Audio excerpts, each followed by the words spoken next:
आज senior citizens हैं। मैं परसों वहाँ गया था पुष्पांजलि में।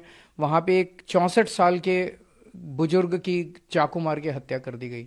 सीनियर सिटीजन्स अपने आप को दहशत में हैं, व्यापारी दहशत में हैं, महिलाएं दहशत में हैं। आज आप सड़क के ऊपर मोबाइल फोन लेके नहीं चल सकते, कोई छीन के भाग जाएगा। दिल्ली के अंदर कानून व्यवस्था बनाए रखने की जिम्मेदारी सीधे सीधे गृह मंत्री यानी कि अमित शाह जी की है संविधान के तहत। अमित शाह जी को कोई परवाह ही नहीं है। कहाँ है अमित शाह जी?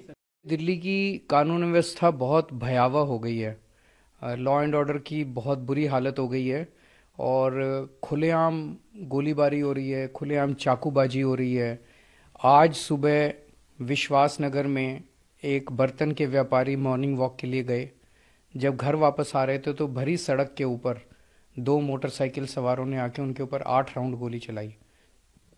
उनकी वहीं स्पॉट पे मौत हो गई। इतनी हिम्मत कैसे हो गई अपराधियों की कि वो खुलेआम गोलीबारी कर रहे हैं दिल्ली की सड़कों के ऊपर। और ये कोई अकेली घटना नहीं है। पिछले 1-1.5 महीने के अंदर न जाने कितने गैंग वॉर दिल्ली के अंदर, शूट आउट्स दिल्ली के अंदर हो चुके हैं।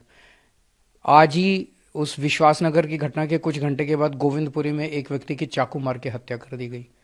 और उसी स्पॉट के ऊपर कुछ दिन पहले गोविंदपुरी में एक पुलिस कांस्टेबल की चाकू मार के हत्या की गई थी। दिल्ली के अंदर व्यापारियों को खुलेआम फिरौती की कॉल्स आ रही हैं। उनको कॉल आती है, इतने करोड़ रुपए यहां पहुंचा दो, नहीं तो तुम्हारे बच्चों को मार देंगे, तुम्हारे परिवार को मार डालेंगे। एक मिठाई वाला है, उसको कॉल आई कि 2 करोड़ रुपए दो।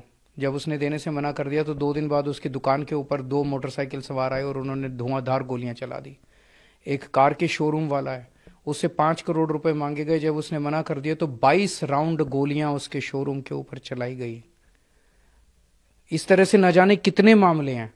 और इन सारे मामलों में जो शूटिंग करने वाले उनको तो पकड़ लेती है पुलिस, मामला खत्म कर देती है, लेकिन जो फिरौती मांग रहा है, जो असली गैंगस्टर, जो मास्टरमाइंड है, वो खुलेआम घूम रहे हैं।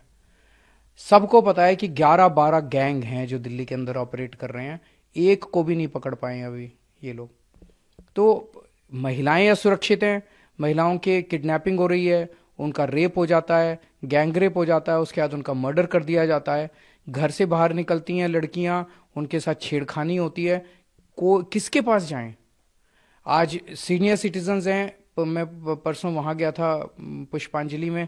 वहां पे एक 64 साल के बुजुर्ग की चाकू मार के हत्या कर दी गई। सीनियर सिटीजन्स अपने आप को दहशत में हैं, व्यापारी दहशत में हैं, महिलाएं दहशत में हैं। आज आप सड़क के ऊपर मोबाइल फोन लेके नहीं चल सकते, कोई छीन के भाग जाएगा। चेन छीन के भाग जाएगा, आपका पर्स छीन के भाग जाएगा। स्नैचिंग की इतनी घटनाएं हो रही हैं। दिल्ली के अंदर कानून व्यवस्था बनाए रखने की जिम्मेदारी सीधे सीधे गृह मंत्री यानी कि अमित शाह जी की है संविधान के तहत। अमित शाह जी को कोई परवाह ही नहीं है। कहाँ है अमित शाह जी? हमारी दिल्ली में 2 सरकारें साथ साथ चलती हैं। दिल्ली के अंदर 10 साल पहले लोगों ने हमारी सरकार चुनी। हमें कहा स्कूल ठीक करो, हमने स्कूल ठीक किए। हमें कहा अस्पताल ठीक करो, हमने अस्पताल ठीक किए। उन्होंने कहा बिजली ठीक करो, हमने बिजली ठीक की। लोगों ने एक जिम्मेदारी बीजेपी की केंद्र सरकार को दी, वो थी कानून व्यवस्था की, लोगों को सुरक्षा देने की, दिल्ली पुलिस की। वो जिम्मेदारी केंद्र सरकार की है और केंद्र सरकार में भी गृह मंत्री की है। गृह मंत्री कौन है? अमित शाह है।